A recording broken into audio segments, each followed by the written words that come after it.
Alzheimer's కూడా నీకు next 20 years లో 10 years బయోమార్కర్స్ వచ్చే ఆల్జిమర్స్ కూడా ఆల్ఫా సైన్యూక్లిన్ లాంటిదే బయోమార్కర్ ఒకటి ఉంది.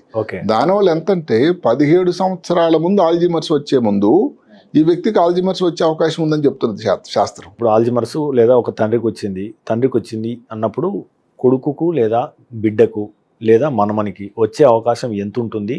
సో ఎవరు చేయించుకోవాలి? 50 సంవత్సరాలు 60 సంవత్సరాల వాళ్ళు ఈ ఆల్జిమర్స్ వ్యాధి ఎక్కువ శాతం వస్తుంది. కాపరు లేకపోతే మ్యాంగనీస్ ఉండే గనుల దగ్గర పనిచేస్తున్నారు అనుకోండి, వాళ్ళు పార్కిన్సన్ వ్యాధి వచ్చేదానికి ఆస్కారం ఉంది. ఈ పని చేసే దగ్గరప్పుడు ఉండేటువంటి కెమికల్ తాలూకు ఎక్స్పోజర్ వల్ల కూడా ఇలాంటివన్నీ ఉండేటట్టయితే ఆ వ్యక్తికి ముందు వచ్చింది, ఎక్కడ పని చేస్తూ వచ్చాడు, ఈ మధ్యన స్లో అయిపోతున్నాడు, నడకలో తేడా ఉంది, ఎంతవరకు ఎందుకు?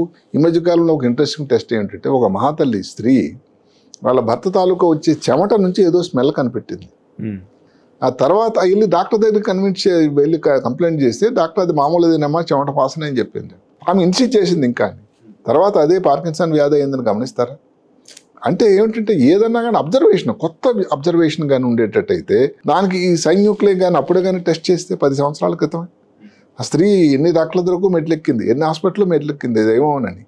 అయితే అప్పటికున్న నాలెడ్జ్ని బట్టి ఆ చెమట తాలూకు వాసన అన్నది ఎవరన్నా అది పార్కిన్సన్ వ్యాధిని చెప్పడానికి అవకాశం లేదు.